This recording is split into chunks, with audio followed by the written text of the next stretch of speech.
Dear students and dear parents, आज समय की आवश्यकता के साथ जहां कठोर परिश्रम की आवश्यकता होती है, वही नियमित अध्ययन और अच्छे मार्गदर्शन की भी आवश्यकता होती है। नियमित अध्ययन और अच्छा मार्गदर्शन भी बच्चों का भविष्य निर्माता होता है। हम शिक्षक व अभिभावक के संयुक्त प्रयासों से ही बच्चों को अपना लक्ष्य प्राप्ति में सहायता मिलती है। आज के बच्चे ही कल के युग निर्माता हैं। अतः इसी लक्ष्य को ध्यान में रखते हुए हमारी तरफ से हम ऑनलाइन किए गए प्रयासों में अभिभावकों का सार्थक प्रयास हमें प्राप्त हो, सार्थक सहयोग हमें प्राप्त हो, इस चीज की हम आपसे विशेष आशा और अपील करते हैं। क्योंकि अभिभावक और शिक्षकों के प्रयासों से ही बच्चों के भविष्य को दिशा मिलती है।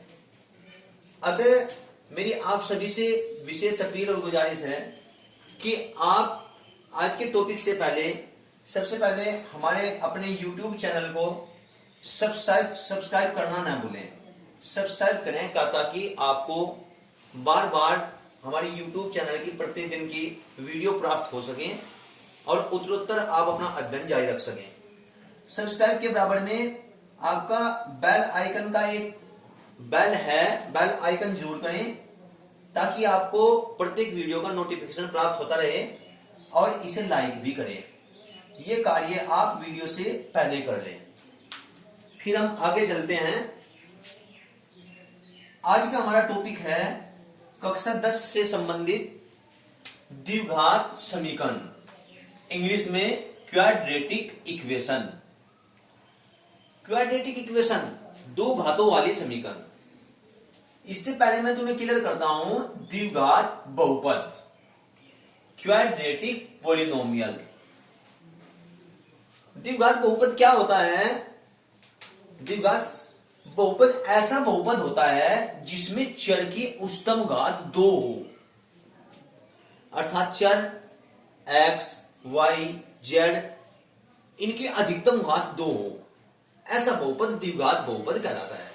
फॉर एग्जाम्पल, जैसे 2x² minus 3x plus 5, x की उच्चतम घात 2 है, x² प्लस 4x, x की उच्चतम घात 2 है, और इसमें x² का गुणांक कोफिशिएंट 0 भी नहीं होना चाहिए, क्योंकि यदि x² का कोफिशिएंट 0 हो गया तो उसमें x के उच्चतम घात 2 नहीं रहेगी, क्योंकि x² का पद ही नहीं रहेगा। अब हम द्विघात बहुपद का व्यापक रूप, general form of a quadratic equation. General form अभी आपको बताया गया है कि द्विघात बहुपद क्या होता है, जिसमें चर की उच्चतम घात 2 होती है।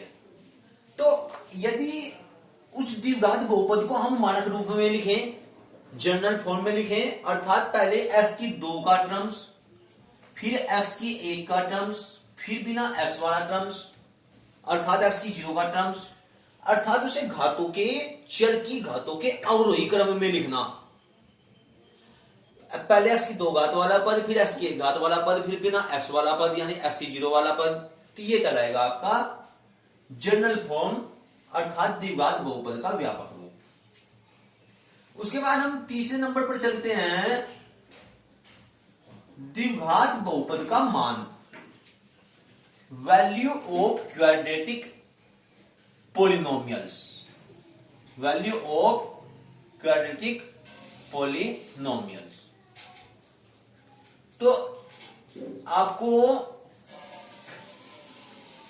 Value of quadratic polynomials px बराबर 2x² माइनस 3x प्लस 1। मान लीजिए कोई द्विघात बहुपद है, हम इसका x बराबर 2 पर मान चाहते हैं, वैल्यू चाहते हैं, तो x बराबर 2 पर इसका मान होगा कि इसमें x के स्थान पर 2 पुट करना, रखना।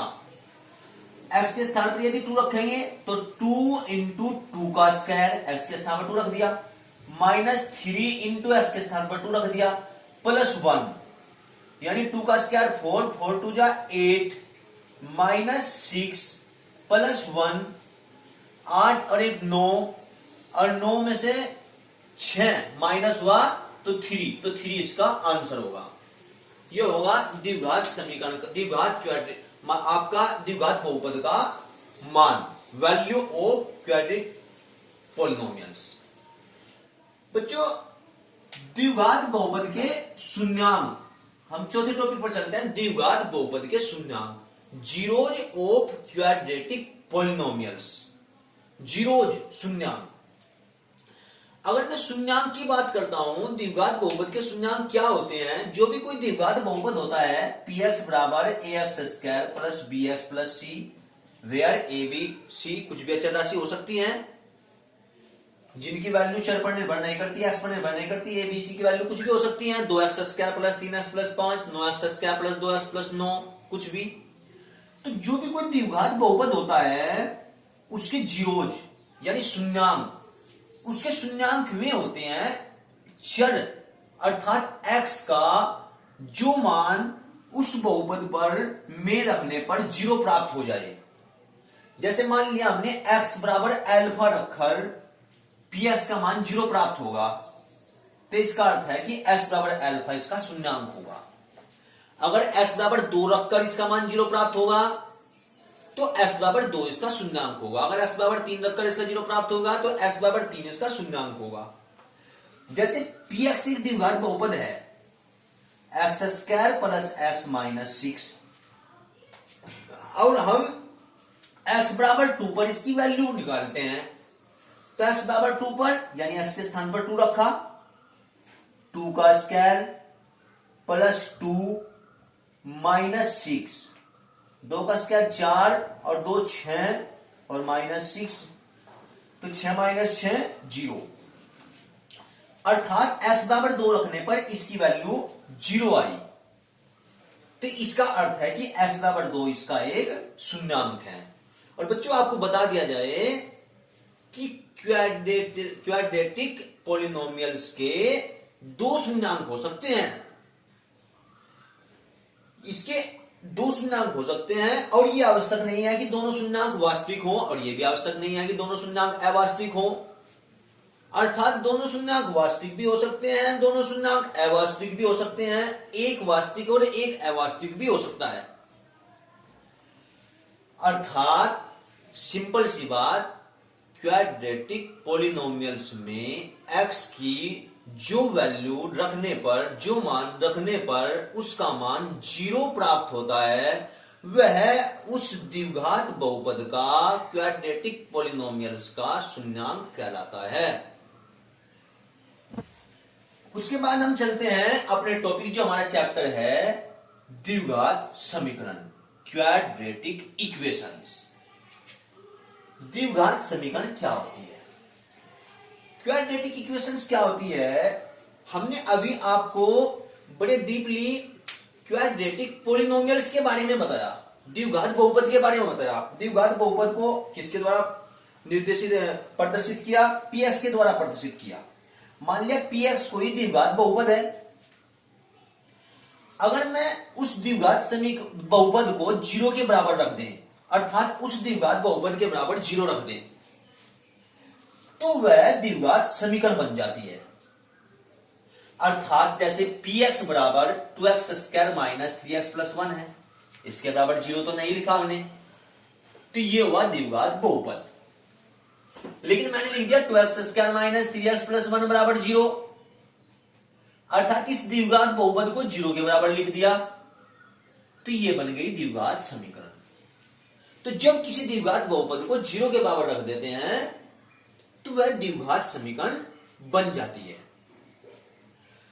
द्विघात समीकरण के मूल, द्विघात समीकरण के मूल, roots of a quadratic equations. किसी द्विघात समीकरण के रूट क्या होते हैं, मूल क्या होते हैं? बच्चों अभी थोड़ी देर पहले हमने क्लियर किया आपका द्विघात बहुपद के शून्यांक। हमने बताया किसी द्विघात बहुपद में x की जो वैल्यू रखने पर उस द्विघात बहुपद का मान 0 प्राप्त हो जाता है, वह द्विघात बहुपद का शून्यांक कहलाता है। तो वही बात है, उस द्विघात बहुपद के संगत जो द्विघात इक्वेशंस होती है, अर्थात उस द्विघात बहुपद को 0 के बराबर रखने पर जो द्विघात समीकरण होती है, उसके रूट्स वही होते हैं जो उस द्विघात बहुपद के शून्यांक थे। अर्थात दूसरे शब्दों में मैं पुनः रिपीट करूं आपको, क्योंकि द्विघात समीकरण तो अपने आप ही 0 के बराबर होती है, तो x के वे मान जिन्हें इसमें रखने पर 0 प्राप्त हो, वे ही द्विघात समीकरण के रूट कहलाते हैं। किसी द्विघात समीकरण को संतुष्ट करने वाले चर के मान उसके मूल कहलाते हैं। यानी किसी द्विघात समीकरण को संतुष्ट करते हैं, जो x के जो मान द्विघात समीकरण को संतुष्ट करते हैं, अर्थात x के जो मान इसमें रखने पर 0 ही प्राप्त हो जाता है, तो वे उसके मूल कहलाते हैं। जैसे मैं यदि इसकी बात करूं, यदि एक द्विघात, अगर ये एक द्विघात समीकरण होती, अगर मैं इसी 0 के बराबर लिख देता तो द्विघात समीकरण होती, और यदि मैं इसमें x बराबर 2 रख देता तो x बराबर 2 रखने पर आपको 0 प्राप्त हुआ, तो इसका अर्थ है कि x बराबर 2 इसका शून्यांक नहीं, क्योंकि शून्यांक तो बहुपद का था, x बराबर 2 इसका मूल है, इस द्विघात समीकरण का मूल है x बराबर 2। तो बच्चों ये नेक्स्ट मैं आपको टॉपिक क्लियर करता हूं, द्विघात समीकरण के मूल लो की प्रवृत्ति। अभी मैंने तुम्हें थोड़ी देर पहले बताया था कि द्विघात समीकरण के कितने मूल हो सकते हैं, 2, क्योंकि जितनी घात समीकरण होती है उतनी उसके मूल हो सकते हैं। द्विघात समीकरण के 2 मूल, त्रिघात समीकरण के 3 मूल, चतुर्घात समीकरण के 4 मूल। तो द्विघात समीकरण के 2 मूल हो सकते हैं। अभी आपको बता दिया है कि दोनों मूल वास्तविक भी हो सकते हैं, दोनों मूल अवास्तविक भी हो सकते हैं, उन दोनों में से एक वास्तविक और एक अवास्तविक भी हो सकता है। प्रवृत्ति का मतलब है कि द्विघात समीकरण के मूलों की प्रवृत्ति, यानी में दोनों मूल वास्तविक हैं या दोनों मूल अवास्तविक हैं, या एक वास्तविक या एक अवास्तविक है, तो अर्थात उनकी प्रवृत्ति देखना। Nature of roots of quadratic equations, यानी क्वाड्रेटिक इक्वेशंस के रूट्स की नेचर। बच्चों एक द्विघात समीकरण कोई भी ax square plus bx plus c बराबर 0 है, जहां a b c क्या है, कोई भी अचर है, a1 b2 c3 या a4 b3 c5 कुछ भी अनिवन कोई भी अचर है, या कोई भी द्विघात समीकरण है, एक्स स्क्वायर का जो गुणांक है वो a कहलाता है, x का जो गुणांक है वो b कहलाता है, जो अचर राशि है जिसमें x का पद नहीं है वो c कहलाता है। तो इसका विविधकर होता है द्विघात समीकरण का d, इसे d से प्रदर्शित करते हैं, और d कितना होता है, d होता है b स्क्वायर माइनस 4ac, अर्थात x के गुणांक का वर्ग माइनस 4 गुना एक्स स्क्वायर का गुणांक इंटू अचर राशि, ये विविधकर होता है। जैसे मैं तुम्हें फॉर एग्जाम्पल ये बताऊं, मान लिया द्विघात समीकरण है x square plus 2x plus 5 बराबर 0, ये आपकी द्विघात समीकरण है। अब इसमें a कितना हुआ, 1, क्योंकि एक्स स्क्वायर का गुणांक 1 है, इसमें b कितना हुआ, 2, क्योंकि एक्स का गुणांक 2 है, इसमें c कितना हुआ, 5, क्योंकि अचर राशि 5 है। तो इसका d विविधकर कितना हुआ, विविधकर हुआ b स्क्वायर माइनस 4ac, यानी 2 का स्क्वायर माइनस 4 1 5, इनकी मल्टीप्लाई, यानी 2 दूनी 4 माइनस 5 चौक 20, यानी 4 माइनस 20 माइनस 16, तो माइनस 16 है, अर्थात माइनस 16, अर्थात यानी माइनस का भी आ सकता है, ये प्लस का भी आ सकता है, 0 भी आ सकता है। तो 3 ही तरह की राशि आपको प्राप्त हो सकती हैं, या तो 0 या 0 से अधिक या 0 से कम।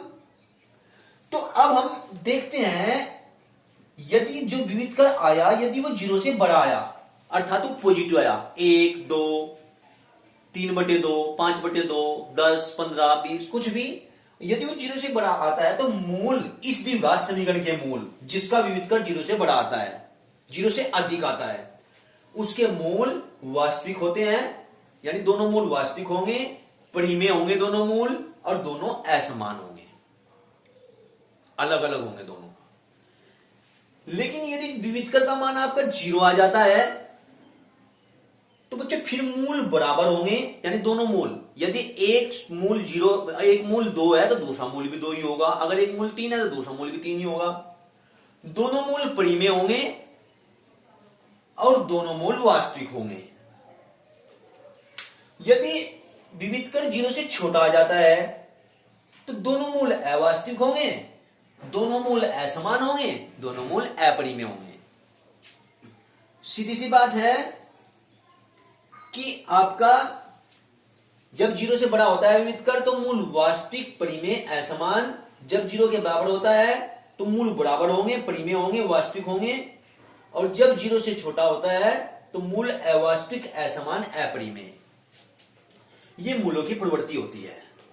आज बच्चों हमने तुम्हें द्विघात समीकरण के ये कुछ टॉपिक क्लियर करे, इससे आगे हम नेक्स्ट वीडियो में अपनी देंगे।